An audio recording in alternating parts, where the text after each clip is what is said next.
اسمي مالك سرحان الدخيل من منطقة الشدادي، تولد 1984. أنا طبعا ثالث أخ بأخواني ثالث، ودرست للصف السادس بسبب الظروف عائلية يعني ومساعدة لأهلي، ووقفت عن الدراسة لحد الصف السادس الابتدائي. بعدها ما قدرت أكمل. طلعت بالألفين تقريبا على الشام، وكملت شغل هناك مشان مساعدة لأهلي. طبعا شغل مدني كان تقريبا بالألفين و3 كان علي جيش إلزامي، خدمت صرحت بالألفين و7 تقريبا. كملت شغل بالشام، شغل كمان مدني لحد الألفين و11 بداية الأحداث.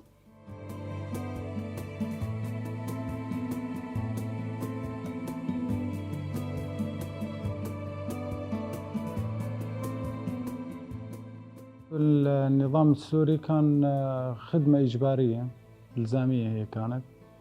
كنا طبعا معاملة كانت كثير سيئة بالنسبة للنظام كعسكري أو مدني، وظليت هيك عسكري لل2007 تقريبا. تسرحت بال2007 من عند النظام. طبعا ظليت أشتغل بالشام ل2011.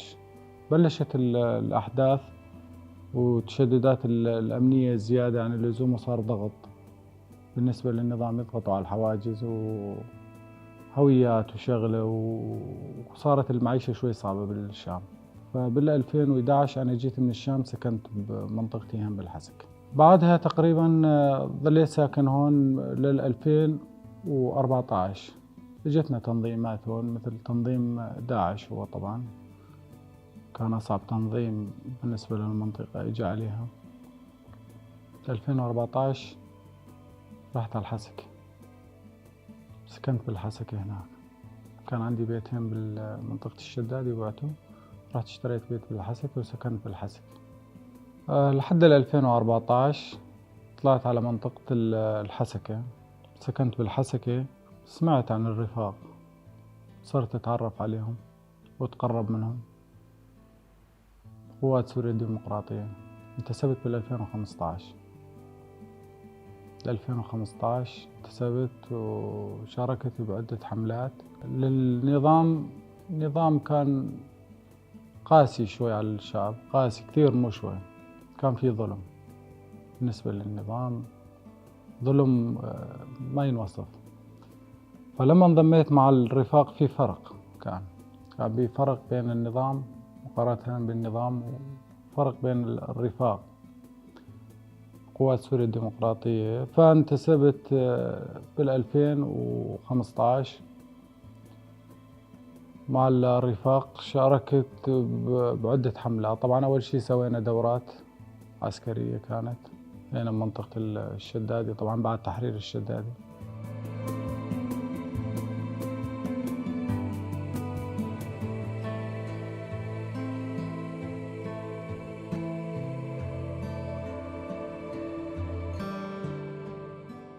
طبعا سويت دورة أكاديمية عسكرية بمنطقة الشدادي.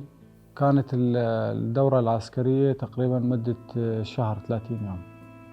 طبعا تعلمنا أخذنا تدريبات عسكرية عن السلاح، وكانوا الرفاق يعطونا توجيهات تعليمات إنه عدم تعرض الأهالي، ويكون انضباطيين قد المستطاع. طبعا الشيء اللي شافوه من التنظيم أهل المنطقة، فدربونا على إنه نحترم قواعد الناس ونحترم الناس، والتعامل يكون طيب بين المجتمع. يعني شلون أريد أقول لك إياه، يعني إنه نكون قدر الاستطاع كويسين مع العالم.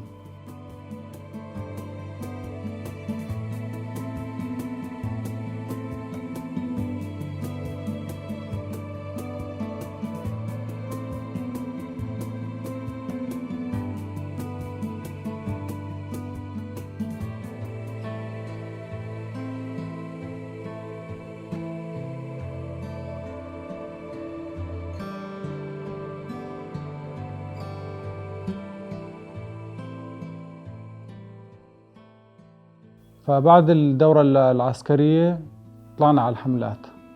طبعا أول حملة كانت هي تحرير الشدادي، منطقة الشدادي كملنا فيها. طبعا هي كانت حملة شوي صعبة، كان في مقاومة شديدة من قبل التنظيم، واجهنا فيها شوية صعوبات والحمد لله أخذنا المنطقة بشكل كامل. طبعا هي كانت حملة الشدادي. حملة الشدادي صرت بنقطة هنا اسمها نقطة شينو. أول الشدادي هي كانت المدخل الخط تبع الشدادي.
ظليت بيها تقريبا شي 10 أيام. 10 أيام صار بيعدنا ضغط على الجبهة، منطقة اسمها تشياد وعناد. بعدين صار علينا هجوم هنا بالشدادي. احنا طبعا كنا شي 8 رفاق بالنقطة هاي. صار علينا هجوم الساعة 2 بالليل، كانوا شي 8 دواعش. أول شي ضربونا صاروخ كتف، ضربوا البناء، خلوا البناء شوي. بعدين قدروا يقتحموا أول باب. احنا انسحبنا وين؟ باتجاه السطح. لما صرنا على السطح فاتوا الانغماسيين، طوقوا الساتر تبعنا. طبعا هي كان الليل عتم زيادة، الدنيا ليل وما نشوف زيادة بنوم. صاروا يزتون علينا فتايل، قنابل يدوية وفتايل. استمر الهجوم أكثر من 6 ساعات. بهاي ال6 ساعات طبعا بيعدنا شي 4 رفاق اجت فتايل على اجريهم وانقطعت اجريهم. طعنا شي 3 منهم صاروا بحالات انطعنا، وواحد بالكتف يمكن وواحد باجره. هذول بعد ما اشتغلت الكهرباء واشتد الاشتباك بلش الساعة 2 بالليل. الساعة 5 الصبح بلش يتكشف علينا الضوء. قدرنا نضرب منهم شي 4 أو 5. ال4 أو 5 هذول سحبوهم وكانوا بصواعق لابسين أحزمة ناسفة. سحبوا الأحزمة الناسفة وتفجروا بالمكان. بس قدرنا نسيطر عليهم الحمد لله من للصبح. بس تقريبا شي 4 رفاق من عندنا، 2 راحن اجرينهم وواحد انبترت ايده. خلص الاشتباك. ثاني يوم او ثالث يوم طلعنا باتجاه العزاوي. ثبتت منطقة العزاوي بقرية اسمها البوسلمان. انا كنت بنقطة الخزان.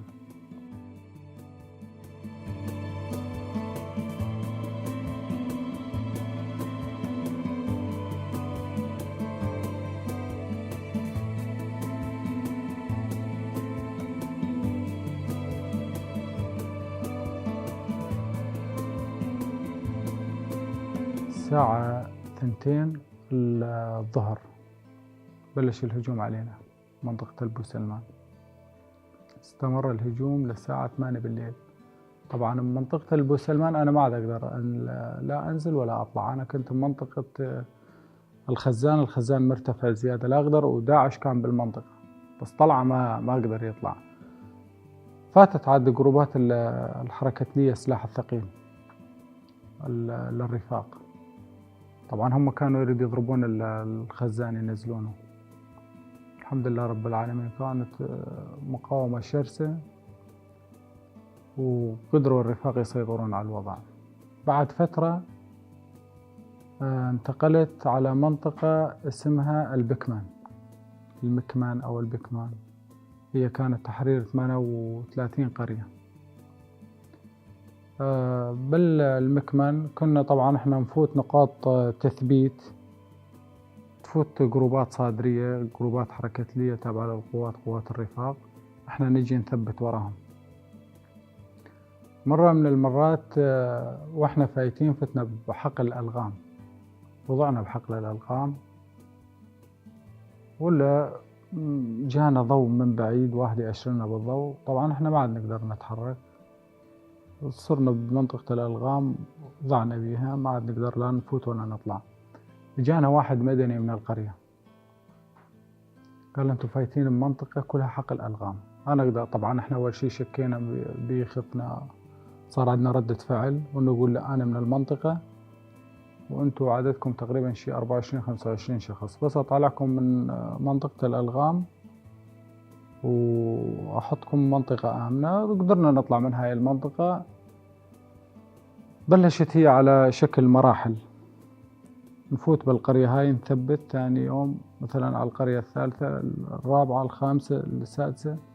استمرت الحملة تقريبا شي شهر و10 أيام.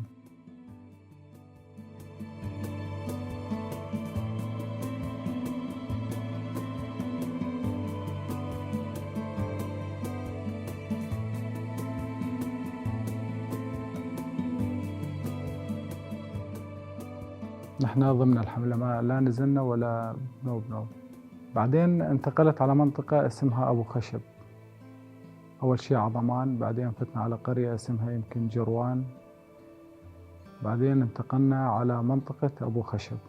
منطقة أبو خشب تميت فيها تقريبا فترة شي شهر ونص، طبعا تبديل جروبات نروح ونرجع. في يوم من الأيام صار غبرة زيادة بالمنطقة.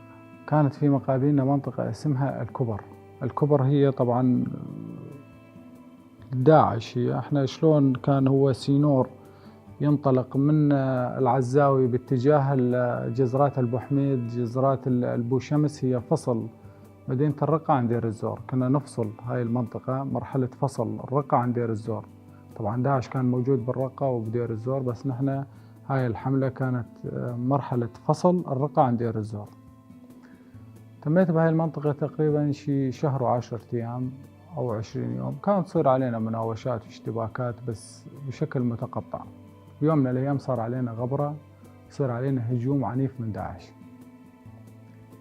يعني نحن كنا نقاط تثبيت، هي سينور،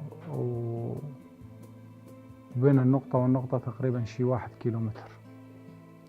هذا الفاصل اللي بين النقطة هاي والنقطة هاي ما نقدر نسكره بسبب الكثافة، الغبار. يعني صار المنطقة كلها بالغبرة والعجب. ضعنا، ما عاد نعرف انه وش قد المسافة اللي بيننا وبين داعش، انه داعش اخترق المنطقة ما اخترق المنطقة، ايش صار. ما حدا عاد يعرف عن حدا شي بنوب. ما في لا اتصالات لا تواصل، لا نشوف بعض لا. فبعد ما شوية خفت الغبرة شوي، فاتت علينا جروبات صادرية حركة لية مشان تثبيت النقاط.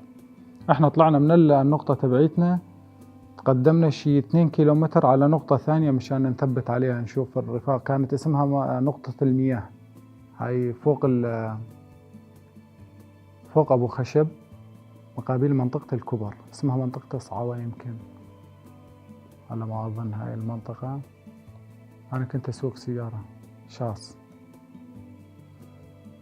فتنا بالمنطقة، طبعا كان بوادي. أول ما نزلنا بالوادي بدنا نطلع، ثاربي كان كمين الداعش.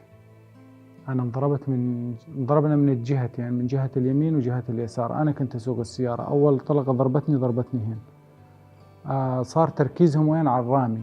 رامي الدوش كان ضربوه نزلوه.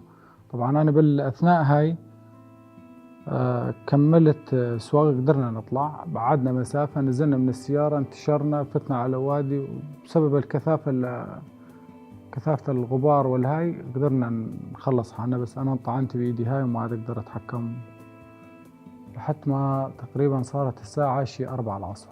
فاتت علينا القوات الحمد لله وقدروا يسيطرون على الوضع، وأنا انسحبت، بس كنت مصاب. إصابتي كانت بإيدي، صار عندي تفتت بالعظم كامل، وانضربت عندي شرايين وأعصاب، وإيدي كان وضعها كثير سيء.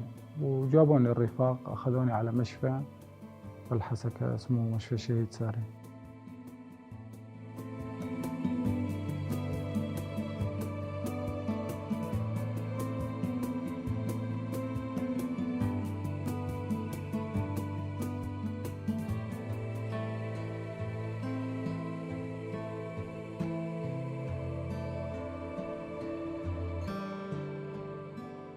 تعالجت وتلقيت العلاج المطلوب، وأخذوني على الشام شي تقريبا الرفاق 2 أو 3، لحد ما صار هيك وضعي، وصار عندي قصر وعدم حركة بإيدي. من هذاك اليوم لهاليوم هذا أنا بدار الجرحى تقريبا من عام 2017 أتلقى العلاج إلى هذا اليوم. فيزيائي ما أقدر أسوي، لأنه عندي كسر بالعظم متفتت، ووضع إيدي صعب. كل ما ينحط صفيحة ينكسر الصفيحة، كل ما يحطوا لي صفيحة ينكسر الصفيحة. فوضع العلاج الفيزيائي صعب، إذا ما أخلص من مرحلة الجبر العظم صعب أتلقى علاج فيزيائي. ولا لحد الآن في عندي التهاب أوتار وعدم اندمال بالعظم. لهي اللحظة الحمد لله عم الرفاق عم يودوني على المشفى، وعم أتلقى علاج فيزيائي وعلاج عند دكاترة العظمية، ولحد الآن وضع إيدي يعني صار 20%. طبعا أنا أول ما تصاوبت ونقلوني الرفاق على المشفى تقريبا شي 7-8 أيام، كونه اتصالات ما كان في، ما حدا يعرف شي يعني، لا أهلي ولا، لحد ما جابوني الرفاق كفيت علاجي وجابوني على دار الجرحى. بعدين رحت على أهلي، وأهلي تفاجئوا بإصابتي. وما بالنسبة للبروردات لا، ما تلقيت غير البروردات العسكرية، أما بروردة بعد الإصابة لا. يعني أنا أتمنى بالنسبة لي أنه نكمل على هالطريقة إن شاء الله. حرية للقائد عبد الله وجلال.